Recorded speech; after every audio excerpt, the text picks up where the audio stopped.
So for a little bit of context, this is a clip taken from my latest live stream where I discuss the expectations I have for the Edge of Fate, as well as a few other things that have been happening within the community. I also want to touch on two things. First thing, I haven't been covering a lot of Edge of Fate content, only because I don't have access to it, and I don't want to rehash what other people are saying.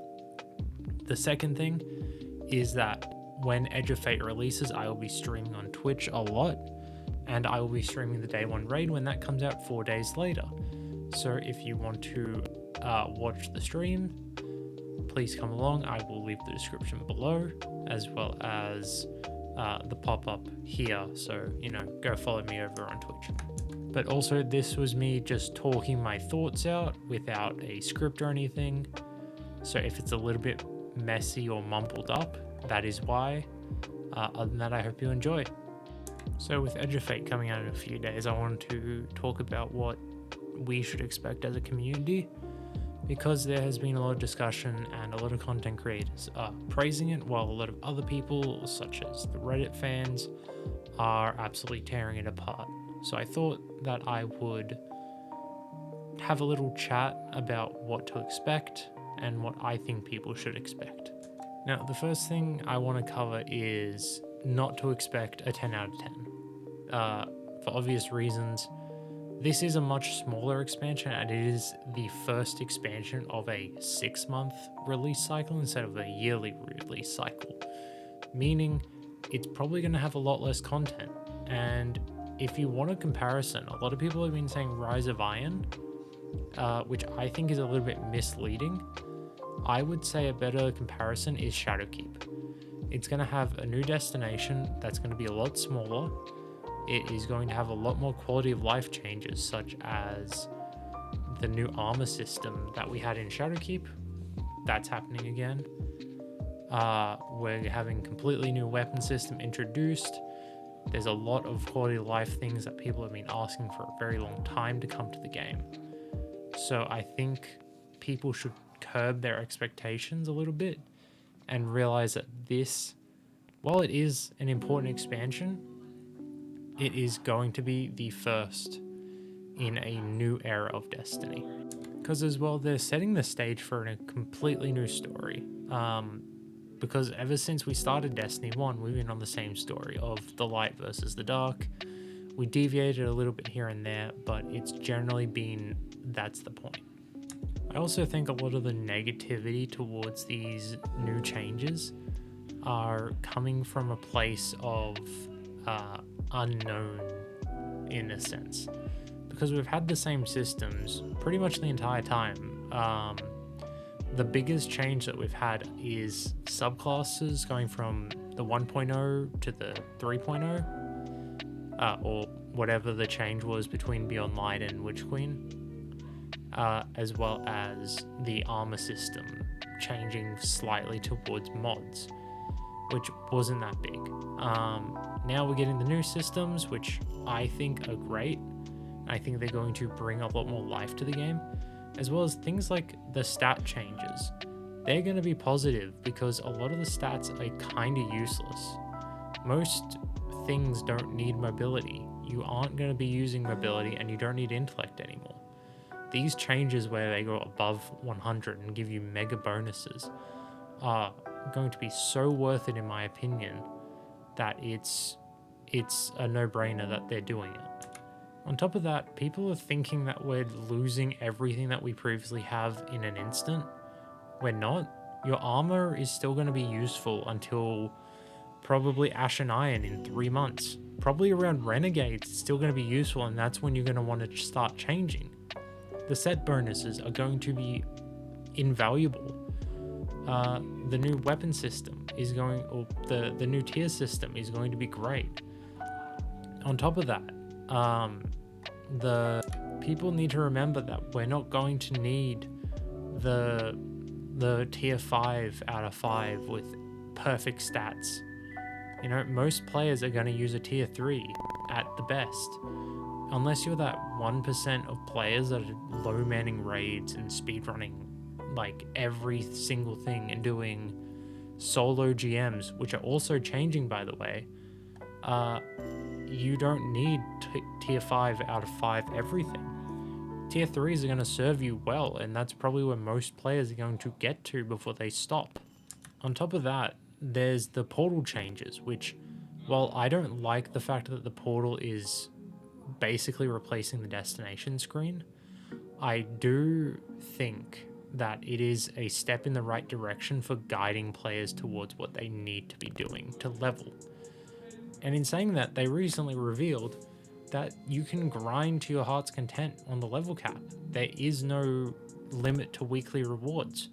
You can go from 0 power to 100, or not 100, to max power in one sitting if you get lucky enough. However, from memory, someone did do the math, and if you get +3s and everything in the perfect slots, it's still going to take you like 90 hours to get to max level. So there's going to be a lot to grind. There's a lot of activities returning, as well as Savathûn Spire is coming back. They showed off a couple other activities that I can't remember the names of, but there's going to be a lot of content at launch that I don't think people are thinking about. And even if it's old content, it's still worth having because it is content nonetheless. Now, there's one more thing that I want to talk about with expectations before I go into what I'm expecting of the story, and that is to do with the raid race.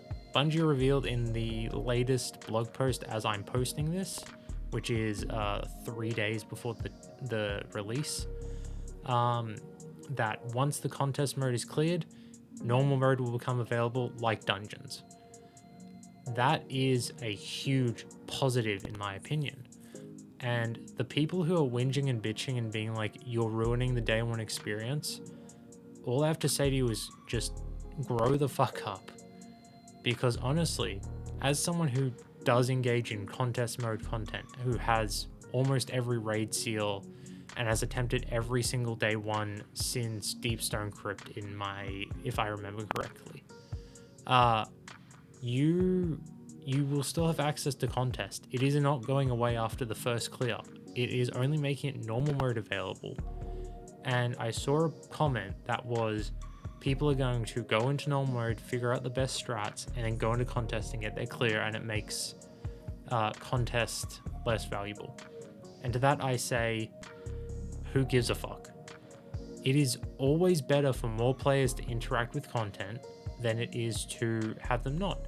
Look at Salvation's Edge.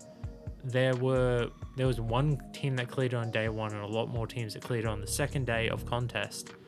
But that first day where teams attempted it and people attempted it and didn't understand how it worked, that ruined it for them.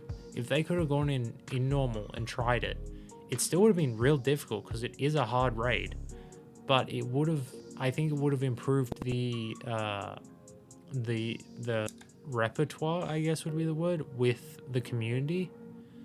But yeah, that is what I have to say to people who are bitching about the raid normal mode going live after contest ends or after contest is cleared. Grow up and just play contest if you don't want to play normal mode until after the 48 hours. Simple as that. Now, to end out this little rant, I guess, I am going to try and guess some story stuff, so basically what I think is going to be the main plot points is Lodi is ripped through time to basically become the new emissary, and Orin is going to be guiding him on how to be the emissary, as well as I think Orin is going to be a little crazy because they did mention like something about what happens to a mind when you quit a 4-dimensional job or something.